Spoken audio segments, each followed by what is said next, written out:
Tito Soto out, Pia Cayetano in. Putang ina. Eto na ang sinasabi ko na mangyayaring palitan dyan sa Senado. At etong si Tito Soto ay mapapalitan na at mukhang mapapalitan siya ng isang babae. At eto nga ay si Pia Cayetano. Kauna-unahan sa kasaysayan ng Pilipinas na magkakaroon tayo ng isang Senate President na babae. Ayos to. At kung hindi nyo napapansin ho ngayon, tawag dito, parang bumait bigla si Soto. Bumait bigla si Soto dahil dahil po dahil parang nakakaramdam na siya na meron talagang kudita na mangyayari or nangyayari na sa loob ng Senado. Ikaw ba naman Tito Soto, ikaw ba naman ikaw ba naman bastusin mo Supreme Court, di tanggal ka talaga. Laglag ka talaga. At syempre, bago natin simulan huwag niyo pong kalimutan na i-follow ang aking TikTok account na Jay Guevara. Yan, at ang aking Facebook na Banateros. JG Banateros. So, pasensya na kayo kung iba-iba pangalan kasi nga, nagugurgur. At makikita nyo bakit may apoy dyan. Dyan natin susunugin ng mga yudipunggol na mga haslo. No, yung mga epal, yung mga kawatan sa ating lipunan. Diyan natin susunugin. Diyan nyo sila makikita mamaya. Hindi yan sa demonyo, ha? May mag-comment dyan, puta na si Jay, malademonyo, puta. Hindi, ano lang yan, background, ha? May iba naman, may iba naman, pasensya na, ha? So, dito mga Banateros, mga kabiyayay, talagang mukhang nanganganib na nga si Tito Soto. At mukhang mapapalitan na nga din talaga. Alam mo naman, simula nung, kagaya na sinabi ko nga sa aking Facebook page, kung sa usapang pagiging artista ni Tito Soto, pagiging komedyante, wala naman problema. Wala naman talagang problema. Ang problema nung ngayon na naging senador siya. Bigla siya naging i-shortcut na natin sa salitang kupal. Naging kupal kasi si Tito Soto. Oo, gawain ng isang kupal yan. Biruin mo Supreme Court na ang desisyon ng Supreme Court, babaliwalain mo. 'Di ba? Or parang pinapalabas mo sa taong bayan na mas karapat dapat kang paniwalaan kaysa sa Supreme Court. So doon pa lang medyo tagilid etong si Tito Soto. Kaya ngayon, tawag dito, ito yung mga pag-uusapan natin, no? Etong mga at eto, hulaan nyo po, sinong senador ang hinuhudas, ang bagong hudas sa mga Duterte? Hulaan nyo nasa dulo ng natin to. I-comment nyo na agad dyan sa baba, makikita ko naman oras nyo dyan kung kailan nyo kinoment Mamaya, pagtapos na ng video, tsaka nyo kinoment. I-comment nyo dyan, sinong senador ang panibagong akala natin dati, kakampi din to No, akala natin kakampi din to pero putang na, hudas din pala. Isa ding utak garapon. Sabi ko naman yan, dumadami kayo. Bakit dumadami kayo? Ba't dumadami ang mga tanga? Wala naman kayong matres. So syempre, bago tayo mapunta doon, dito muna tayo. So may susunugin din tayo dito Siyempre kay Tito Soto pa rin yan, bagay na bagay yung background sa may hinusunog na yung ulo ni Tito Sen, Kudeta sa Senado, posibleng mangyari dulot ng malaking malasakit umano ni Tito Soto sa kaban ng bayan. Ha? Anong malasakit mo sa kaban ng bayan? Hindi mo nga ma-mention si Romualdez Tapos Tito Soto naman. Tito Soto, wag mo nang gayahin si Marcos. Gawain ni Marcos yung ganyang mga, yung mga ganyang kataga. Anak ng teteng to, in-idol mo pa si Marcos. Tito Sen naman. Huwag ganun, Tito Sen. Grabe naman to si Tito Sen, no? Pati ba naman yung pagiging haslo ni BBM, inadapt mo na. Anak ng timang naman yan talaga, oo. Kaban ng bayan. Nagkakaroon daw ng kudita sa Senado or posibleng mangyaring dulot ng kanyang malasakit na ginagawa para sa kaban ng bayan. Anak ng tipaklong ka, Tito Sen. Kailan ka nagmalasakit sa kaban ng bayan na ultimong si Romualdez nga, hindi nyo ma-mention ni Ping Lacson? Diba? Diba? Si Marcoleta din nagsabi niyan at si Amy Marcos na kapag papunta na sila sa pangalang Martin Romualdez at Marcos Jr., anak ng tipaklong, biglang nag-iiba yung usapan dyan sa Senate Blue Ribbon Committee. Tapos ngayon, kaya nagkakaroon ng kodita laban sa'yo dahil Dahil sa malasakit mo sa kaban ng gobyerno? Di wow. Hindi, kasi baka, hindi, sorry. Hindi baka nagpapatawa lang si Tito Soto, komedyante nga ni. Baka nagpapatawa lang to si Tito Sen, komedyante. Parang bumaba yung mo, itaas natin yan Tito Sen, yan, ganyan. Para lutong-luto yung diba? Bagay, diba? So, mo Tito Sen, yung mga ganitong kataga, kadalasan namin to naririnig kay Marcos. Yung tipong puro lang siya paawa. Yung tipong parang may ginawa siyang mahalaga sa bayan, kaya daw siya ginaganyan. Ganun na din si Tito Soto. Mana-mana na ba to? Tito Sen, wag ganun ha. Ito, basahin natin. Ano ba ang iniisip ko na maaaring hindi natutuwa ang ilan sa mga kasama? Baka dahil mahigpit ako sa insertion sa budget. Tito Sen, hindi siya ganun eh. Ayan na naman tayo sa insertion. Sa insertion na naman tayo, Tito Sen. Kaya ayaw sa'yo ng ibang Senado, nakakahiya, lubos na hong nakakahiya sa mga Pilipino ang Senado. Alam nyo kung bakit? Bakit nakakahiya na ang Senado? Biruin nyo ha. Kataas-taas ang hukuman na ho ang nagdidesisyon pero binabaliwala nyo. Lalong-lalo ka na, ikaw ang Senate President. Dapat ikaw ang unang maging pundasyon or mag-guide sa mga kasamahan mo na dapat respetuhin kung ano man desisyon ng Supreme Court. Kagaya ng ginawa ni Senator Chis Escudero. Yun dapat, ganun dapat. Diba? Ikaw yung mamuno, ikaw yung pagsimulan ng pamamaraan or tinatawag na salitang respeto sa mga desisyon na mas nakakataas sa inyo at ayun nga yung Supreme Court. Kaso, ang tingin mo sa sarili mo porket ikaw ang Senate President, dapat ikaw ang mas paniwalaan kaysa sa Supreme Court. Anak ang timang naman, Anak ang timang naman. Hindi naman pwede ganun yun. Diba? Hindi naman pwedeng ganun yun na tawag dito na ikaw ang masusunod. Na ikaw lang dapat yung laging tama. Yan yung nakikita ko na bakit nagkakaroon ng hindi kinakatuwa sa'yo. Dahil nga, biruin mo, Supreme Court babastusin mo, katarantaduhan yun. Isang napakalaking kalokohan yun, Tito Sen. Ito pa. Tingnan mo. Palagay ko, ibig sabihin ni Soto, ignorante over rich. Bakit?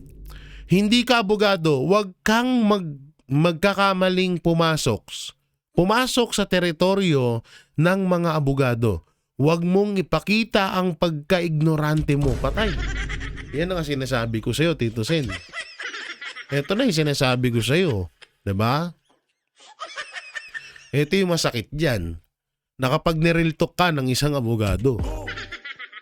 Hindi naman po wala po tayo sa discrimination na kahit na porket hindi ka abogado, wala ka ng karapatan magsalita ng batas, wala ka ng karapatan para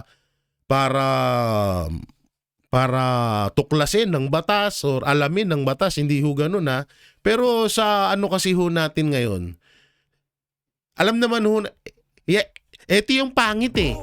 Katulad ng mga lawyer na sila Attorney Claire, sila Gadon, ay disbar na pala yun. Yung iba pang mga lawyer dyan, katulad yun nila Contis. Ito yung masaklap. Ito yung nagiging feedback. Tignan nyo, nahahawa na si Tito Soto. Oh. Yung mga kagaguhan ng ibang lawyer na may mga fake news, 'di ba? Na-adapt tuloy ng ibang tao, katulad ni Tito Sen. Kaya ngayon, etong sinasabi ni Attorney Shel Panelo na hindi ka abogado, wag kang pumasok sa teritoryo namin. Unang-una, wala kang alam. Masakit man pakinggan pero totoo po 'yun. Kasi biruin mo paano masasabi na walang alam si Tito Soto? Biruin mo pati Supreme Court kakalabanin mo. Daw naman nakakita ng ganun. 'Di ba? Katarantaluhan naman hata yun. Ignorante ka na nga, nilalampasan mo pa. Ay. Pagka-ignorante mo kaya, ignorance overreach. Ang tawag doon, tumigil na kayo. Kawawa si Tito Sen, no? Tana, masarap to, no? Flip top, Tito Soto versus Panelo. Punta na kaso, logi si Soto. Ewan ko, hindi sa totoo lang sa akin masakit din to eh. Etong nangyayari ngayon kay Tito Soto, masakit sa akin to kasi pinagtatanggol ko si Tito Soto noon. Yung panahon ng showbiz about sa prangkisa ng Itbulaga. Pero hindi ko lubos akalain na pagdating ko sa politics world at nung nakita ko yung ginagawa niya ngayon na hindi talaga ako sang-ayon at alam ko marami din sa akin, maraming mga Pilipino na hindi rin sang-ayon sa mga pinaggagawa ni Tito Sen. Kaya masakit sa akin na alam yun, na binabana. Totoo sin hindi naman din tong banat tong ginagawa ko eh. Parang payo to. Ito, katulad nung sinabi ni Attorney Shel Panelo, hindi naman to banat eh. Diba? Hindi to banat. Ito ay parang payo. Payo ito sa kanya bilang payo ng isang lawyer doon sa taong hindi naman lawyer. Sa totoo naman, para kang parang, alam mo yun, Pilipinas, tapos pumasok ka sa ibang bansa. Tapos yung nakagawian mo sa Pilipinas, dadalhin mo sa ibang bansa. Hindi pwede yun. Yari ka dun. Pulbos ka dun sa mga ganong gawain mo. Yung gawain mo sa Pilipinas, dadalhin mo sa ibang bansa iba yung patakaran nila dun.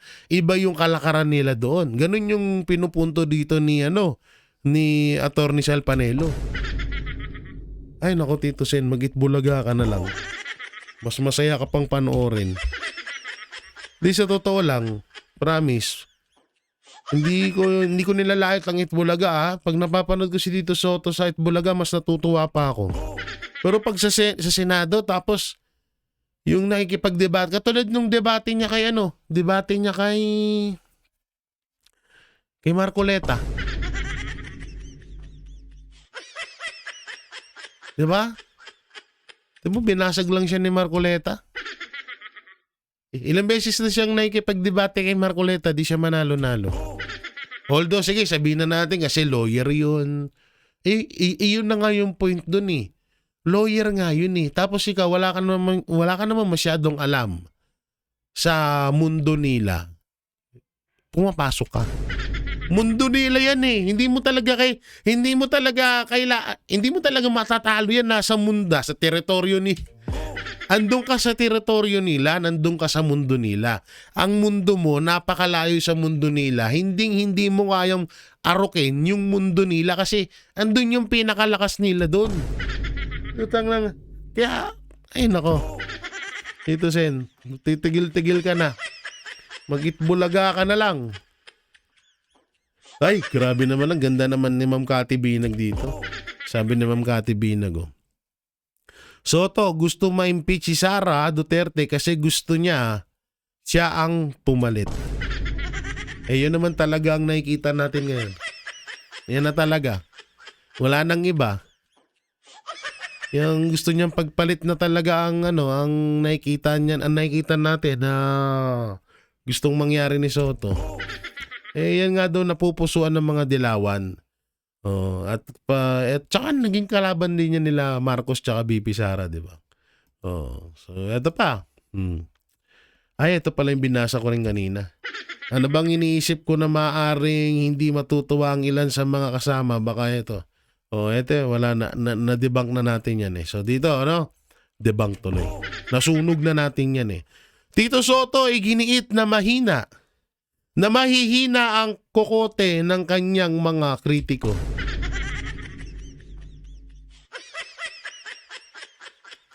Sino ang mga nagsasabing mali ako at nakikialam ako? Puro troll.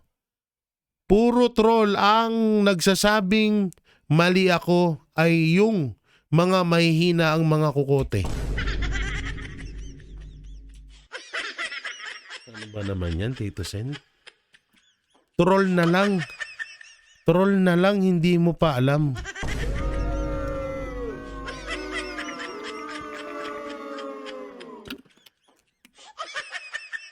Ay.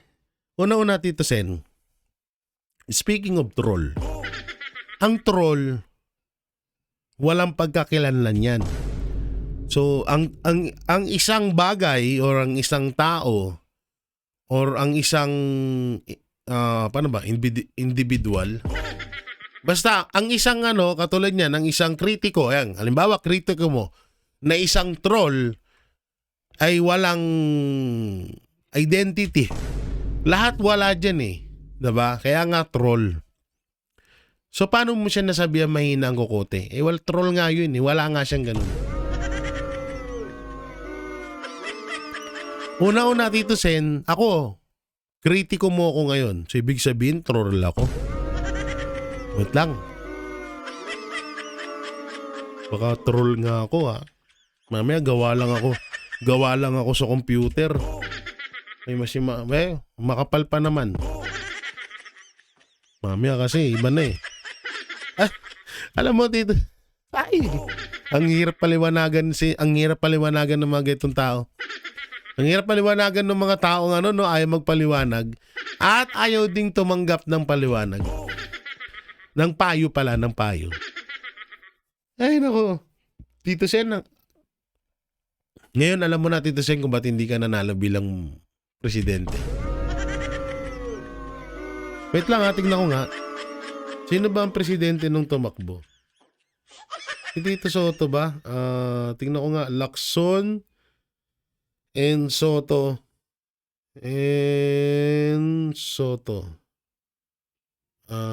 Election.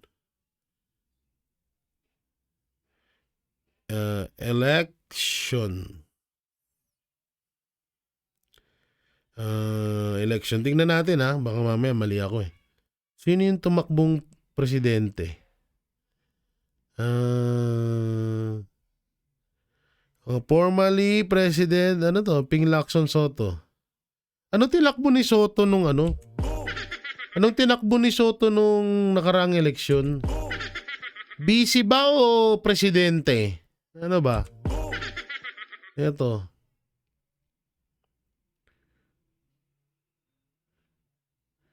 Hindi ko walang lumalabas.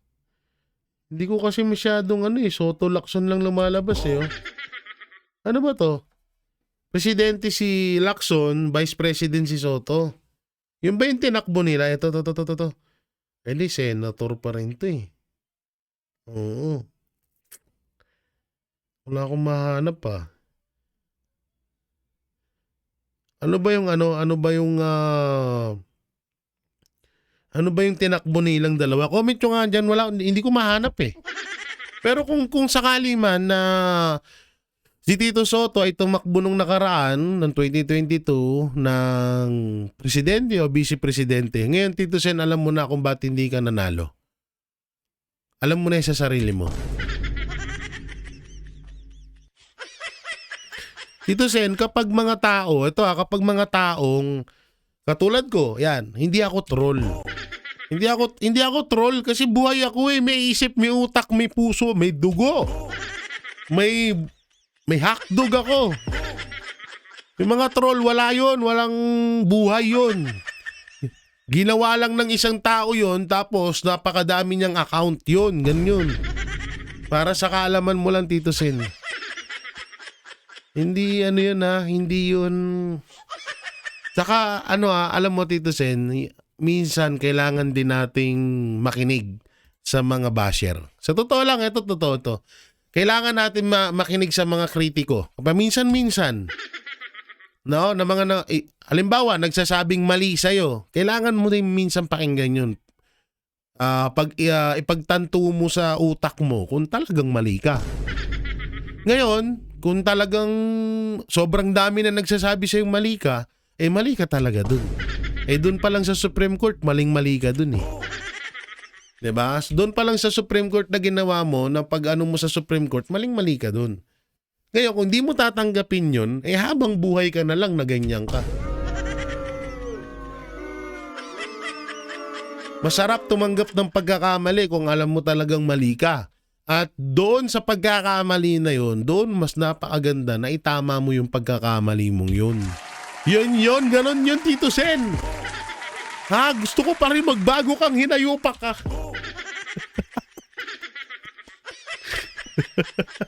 Hindi, love na love ko to si Tito Sen eh. Kaya nga naging TVJ defender ako eh. Putang ina, pagdating ng Senado, naging boplak ang puta. Ay, senador pala. Pero dati hindi naman ganito eh. Hindi naman ganito si Tito Sen eh. At alam din natin na maka-Duterte to. Pero ngayon, hindi ko alam ba't naging ganito. Dahil ba sa Arif ba? Kaya na ganun. Ewan ko. Malay natin. So, eto pa Soto, sinabing hindi alam ni Supreme Court Justice Leonen ang rules ng Kongreso. Sige na, Tito Sen. Ikaw na, alam mo na lahat. Tito Sen, sige na, alam mo na lahat. Wala na kaming tama. Lahat na lang kami mali. Di sana, Tito Sen, hindi ka nagsenador. Sana nag-Supreme Court Justice ka. Hindi, totoo lang. Sana, Tito Sen, nag-Supreme Court Justice ka kasi mas may alam ka sa kanila. Yun dapat ang gawin mo. Anak ng tipaklong naman, pati ba naman yung justice ng Supreme? Yung mga judges ng Supreme Court? Pag senador, lahat tama na kayo? Ganun ba yun? Kailangan pag congressman, pag senador, halimbawa isang congressman versus lawyer, attorney, mas kailangan paniwalaan yung congressman kaysa dun sa attorney pag-usapang batas. O halimbawa, senador versus Supreme Court Justice. Kailangan pag-usapang batas. Porket senador, dapat yun na yun. Katarantaduhan naman nata yun. Napakagago ng mga ganong mindset, Tito Sen. Tigil-tigilan mo na yan, Tito Sen. Mababaon ka dyan.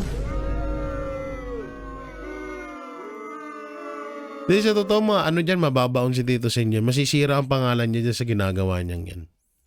Eto. Mamamahayag. Pinaalala kay Soto na hindi comedy bar ang Senado. Tarantado ka talaga, Sir Jason sa. Hindi comedy bar ang Senado. Bagay sa bagay, may kasama siyang juding. Sira ulo ka, Sir Jason sa. Lakas mo ng trip mo ha. Eto pa. Ha? Siguro dito, malalaman nyo Ay hindi, mamaya ko na to ilalabas. Mamaya ko na ilalabas kung sino yung senador na hudas, na panibagong hudas sa mga Duterte. Pero bago yan, panoorin muna natin tong video ni attorney, no? Mapapalitan na ba si Soto sa as Senate President? Pasok! Ang pinuno daw ay sumasalamin ng kung ano ang pinamumunuan. Ito po si Attorney Mike Operario at pag-usapan natin ang mga kaganapan na meron tayo sa kasalukuyan dito sa ating bayan. Kamakailan lamang ay lumabas na ang desisyon ng Korte Suprema ukol sa motion for reconsideration na final ng House of Representatives ukol doon sa unang impeachment case ni Sara Duterte. Sinabi kong una dahil tila naghahanda na sila doon sa pangalawa nila. But the important thing that we will discuss here today is yung umuugong na nausap-usapan tungkol dito sa mga naging comment ni Senator Tito Soto as Senate President laban dito sa naging desisyon ng Korte Suprema. At marami siyang mga maanghang na pahayag at tila ba hindi umaakma doon sa kasalukuyang sitwasyon ng Pilipinas at it is an expression of utter disrespect to a co-equal branch of government, breaking a traditional protocol on mutual respect sa mga ahensya o departamento ng ating pamahalaan. Ang kritisismo ni Tito Soto ay tila pagbati sa independence, sa wisdom, and legal acumen ng ating mga mahistrado sa Korte Suprema. And this is coming from someone who is not even a lawyer.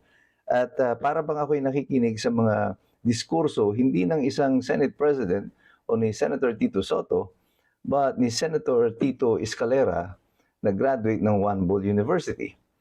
Kaya maraming mga abogado ang nag-react sa kanya sapagkat tila yung kanyang desisyon, ang kanyang posisyon na batikusin ng banat desisyon ni si ng Korte attorney, Suprema ay base lamang sa kanyang payak na kaalaman kasi hindi naman talaga siya abogado at hindi umaakma ito sa mga legal jurisprudence at sa mga nakasaad sa ating konstitusyon. Unang-una, well, the Supreme Court ay hindi ka dapat magtaka kung bakit unanimous ang desisyon. Hindi ito ang unang desisyon ng Korte Suprema na unanimous ang kanilang desisyon. Marami na naging desisyon in the past ang Korte Suprema, especially in questions of law, na unanimous ang kanilang desisyon. So, huwag kang magulat tungkol dito. Because ito lang naman ay motion for reconsideration. Ibig sabihin nito ay nauna na sila nagbigay ng desisyon. So, kung hindi nagbagong isip nila tungkol doon sa unang desisyon nila, ay palagi ko ay nararapat lang naman dahil wala namang bagong impresenta.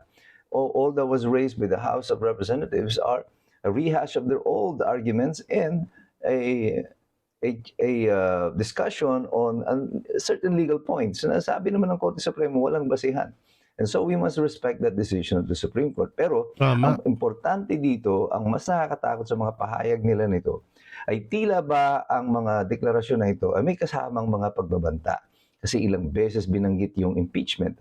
Pati sa mga miyembro ng Korte Suprema. Sinasabi nga parang pinahihirap, may vested interest daw ang Supreme Court at pinahihirap ang proseso ng impeachment para pag sila naman ang mai-impeach siguro, ay mahihirapan daw ang House of Representatives, ang Kongreso, sa pag-impeach ng mga miyembro ng Korte. This is a signal of sorts. Kaya nga ay parang warning shot na tinatawag. Parang nung sinabi ko noon, nung si BBM ay nagdeklara doon sa House of Representatives sa kanyang State of the Nation address, na mahiya naman kayo. Sabi niya doon sa kanyang mga congressman, nagpalakpakan naman yung mga congressman, parang doon sa kwento ni Escombro. Well, sinabi ko na noon, ito ay warning sa mga kaalyado ni Presidente Marcos. Na huwag kayong bibitaw sa akin, otherwise kakasuhan ko kayo. At ito na nga ang nangyayari ngayon, nagkakasuhan na ng mga pili na mga miyembro ng Kongreso sapagkat yung mga marami pa na pumili o pinili na manatili doon sa kampo ng presidente na humihina na sa kasalukuyan both politically and physically is being rewarded, nire-reward sila ng hindi pagsasampa ng kaso sa kanila. Kaya merong nakaamba sa kanila ng mga kutsilyo at mga baril para ba kayo ay huwag tumutol sa Sa bagay, ano, pag kumoka ka, kaso ka. Parang ginawa kay Chis Escudero, no? Noong hindi kayang kontrolin ni Marcos si Chis Escudero, puta na, ayan na, tinatrabaho na. Oh, di ba? akin. Pero itong position that the Senate President has taken, the more important thing here to consider is not just the yung hogwash o walang kakwenta-kwenta ng mga argumento ni Tito Soto, because that is already obvious to the nation and has already been discussed by many analysts and legal experts. But what I wanted to point out here and to call out is the Senate. Ang mga miyembro ng Senado, ang Senado noon pa has always been known for their independence. This has been the training ground of many presidents of the country. And they have been known for their independence, for their legal acumen. Maraming mga senador ay mga naging presidente, ay mga abogado. And pag ikaw ay nakarating na senador, ang ibig sabihin niyan, ikaw ay matalino. Presumably. Pero this time, ang mga senador natin nananatiling tahimik at hinahayaan na si Tito Soto ang sumalamin sa kanila bilang mga senador. Kayo bang lahat dyan ng mga senador ay pumapayag na kung ano si Tito Soto bilang isang senador ay ganun din kayo? Na ang kanyang Nakakahiya kaalaman yun. ay siya na rin kaalaman ninyo? Tsaka, alam nyo, kung ano yung kapalpakan ng Senate President, dadamahin ng lahat ng senador yun. Lalo't alam ng ibang mga Pilipino na malapit ka sa Senate President. Tinan mo yung nangyari kay Soto ngayon, konektado kay Ping Lacson. Ayun yung pinupunto ni attorney dun. Kaya nga, ang tanong dyan, yung mga senador, pabor ba kayo sa pinaggagawa ni Soto? Pag hindi, palitan na. Ang kanyang mga prinsipyo ay kumakatawan din sa kung anong prinsipyo meron kayo. Well, kayo ang sasagot niyan. Tama. Pero kung ako yung senador na naandyan, ay siguro hindi ako papayag na isang Tito Escalera ng One Ball University ang magre-representa at magsasalita para sa akin.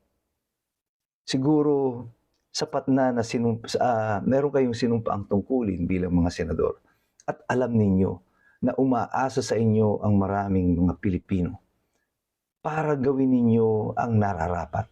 Hanggang kailan kayo mananahimik? Hanggang kailan kayo uupo na lamang sa isang sulok habang ang institusyon na kinabibilangan nyo ay nabababoy na at nababastos na, pinagtatawanan na ng sambayanan dahil sa mga ginagawa ng inyong mga pinuno.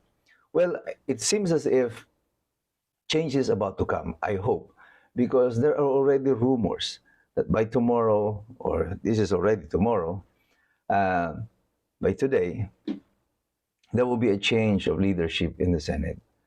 Well, I certainly hope that that rumor will hold true at ang umuugong na balita ay babae daw ang magiging new Senate President. Well, others are dito nga yung umugong na balita na babae at ang napupusuan ng mga Pilipino ng buong sambayan ng Pilipino ay si Pia Cayetano. No, kasi kung si Amy pangit. Pangit maging Senate President. Hindi mo ka. Pag si Ontiveros mas lalong pangit. Si Legarda medyo hindi ko pa masyadong si Legarda eh. Sino pa ba isa dyan? Si Camille Villar, nako, may isa din, medyo pangit. Kasi hanggang ngayon tahimik sila, di ba? Wala silang wala silang kay tawag dito, kay Tito Sen. Kay Tito Sen, kay Marcos Jr. at Romualdez, parang puro lang sila katahimikan. Hindi sila kumukuda, hindi sila nagsasalita patungkol sa nakawan. Kaya talaga, Pia Cayetano ang nalalapit na pwedeng maging Senate President. Hoping it will be Amy. Ako ang bet ko dyan, if it will be a female, and there will be a change ng liderato ng Senado, it might be Pia Cayetano. Yan, di ba? O, Pia Cayetano. Oy, subscribe nyo tong kay, Attorney Mike Operario. Official. O, yan. Di pala ako nakasubscribe dito. Sira ulo, Sira ulo ko naman. Yan, alam nyo, sarap dito manood palagi ng kanyang mga videos. Ang daming matututunan. No? Ang daming matututunan na dito kay, ano tong kamusta si Kumusta BBM? kaya ang tunay na kalagayan? Ibang na yan, ibang video na yan. Pero dito, may nakita ako na ang bait ni Tito Soto sa isang interview. Oo, ha? O, ito, panoorin natin. Mugong ang posibilidad na magpalit na naman ng liderato sa Senado. Live mula sa Senado. Nako.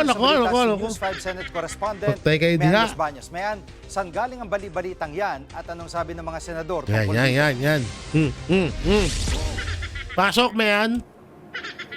Jiggy, nitong weekend lang umugong ang bali-balita ng posibilidad ng pagpapalit ng liderato muli dito sa Senado. Kaya Nako. nakausap ko kanina si Senate President Tito Soto at tinanong ko siya tungkol dyan. At anya, wala naman daw kumakausap sa kanyang mga senador o kahit sino mang senador na nagsasabi.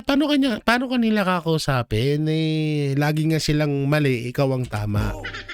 Siyang patalsikin o pababain sa pwesto. Gayunman, aminado ang leader ng Senado na si Senate President Soto na posibleng may ilang mga senador na hindi gusto o may hindi masaya sa kanyang liderato. At ano ba ang pwedeng dahilan dyan, Jiggy? Posible daw na yung balasahan sa komite. Kung matatandaan mo, Jiggy, nag-report ako sa iyo last week tungkol doon sa naging desisyon ng mayorya na palitan ni Senator Amy Marcos bilang chairman ng Senate Committee on Foreign Relations. Bakit? Dahil major committee ang Senate Committee on Foreign Relations. Kaya dapat daw mapunta yan sa miyembro ng majority bloc. Pero si Senator Amy kasi ay pagkakaalam nga natin, matagal na siyang miyembro ng minority bloc. Pero sabi ni Senate President Soto, kumpiyansa naman siya at base sa kanya pakikipag-usap sa kanya mga colleagues dito sa Senado, solid ang suporta sa kanya ng majority bloc at hindi nga raw niya kailangan na magsagawa ng loyalty check dahil lagi rin naman niya nakakausap sa chat group yung kanya mga kasamahan dito sa Senado. Pero Jiggy, ano man daw ang mangyari,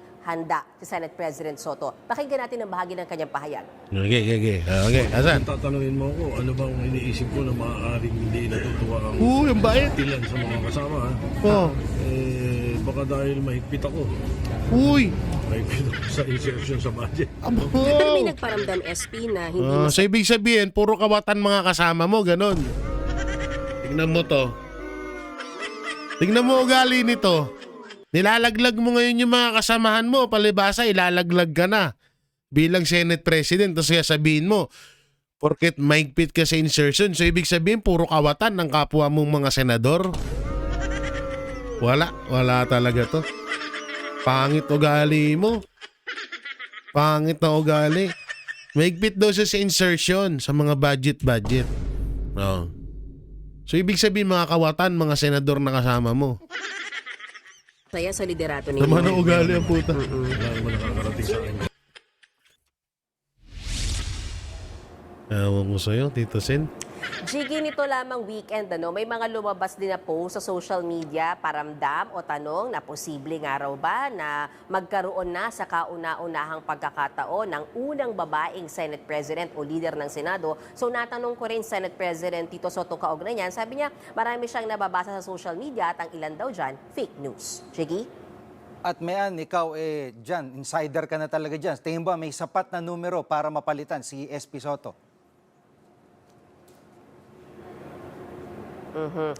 Na-interview namin mismo, Jiggy, sa Senate Minority Leader Alan Cayetano at siya mismo nagsabi, walang numero para patalsikin Senate President Tito Soto. Ilan ba kailangan, Jiggy? 13. 13 at pataas o mas marami sa 13 ang kailangan para makapagpatalsik or makapagpalit ka ng liderato dito sa Senado. And so far, wala raw ganyang numero. Gayunman, kinumpirma ni Senator Alan Cayetano na tuloy-tuloy ang pag-uusap at discussions ng minority bloc na may malaking numero, Jiggy, siyam sila. At pinag-uusapan kung kaugnay sa direksyon na tinatahak ngayon ng Senado, kamusta ba ang liderato, masaya pa ba sila o hindi. Narito ang bahagi ng pahayag ni Senate Minority Leader Alan Peter Cayetano.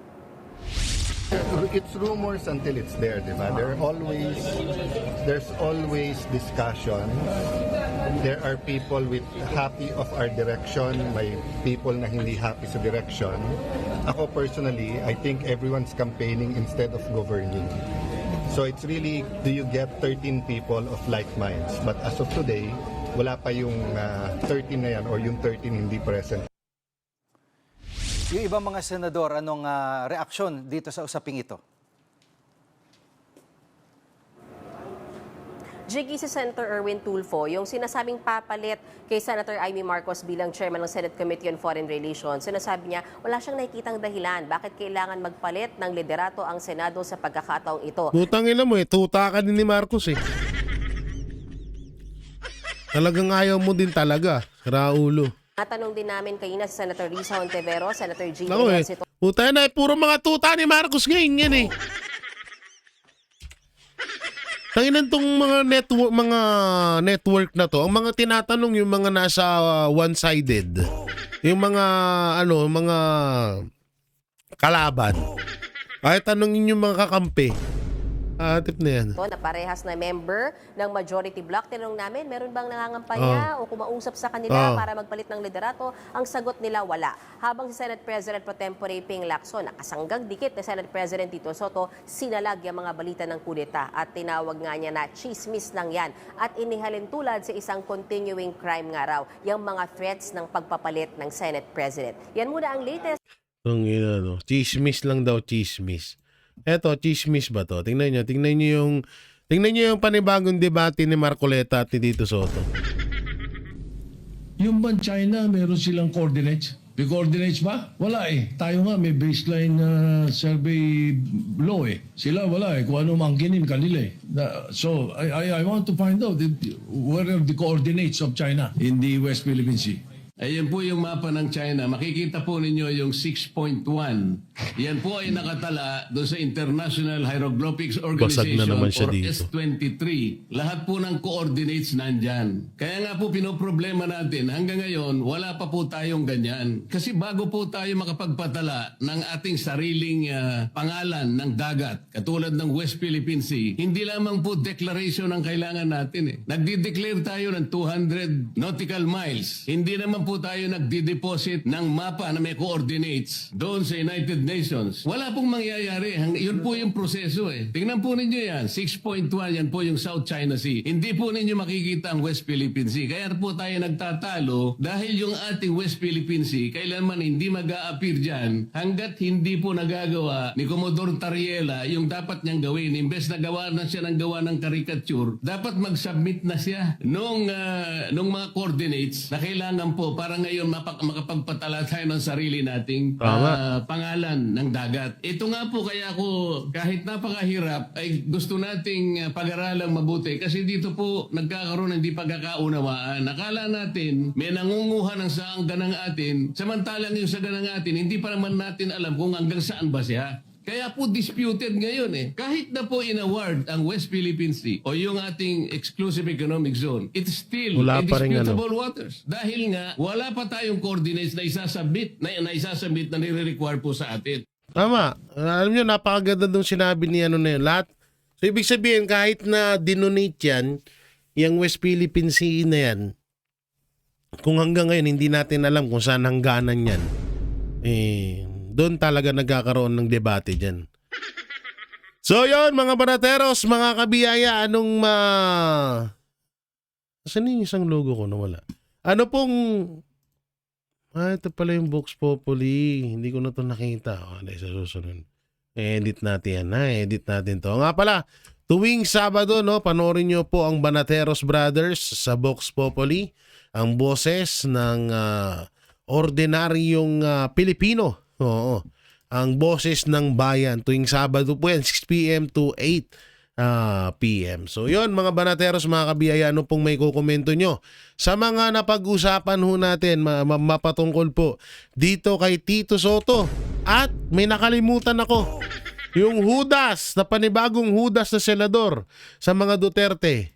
Walang iba kundi si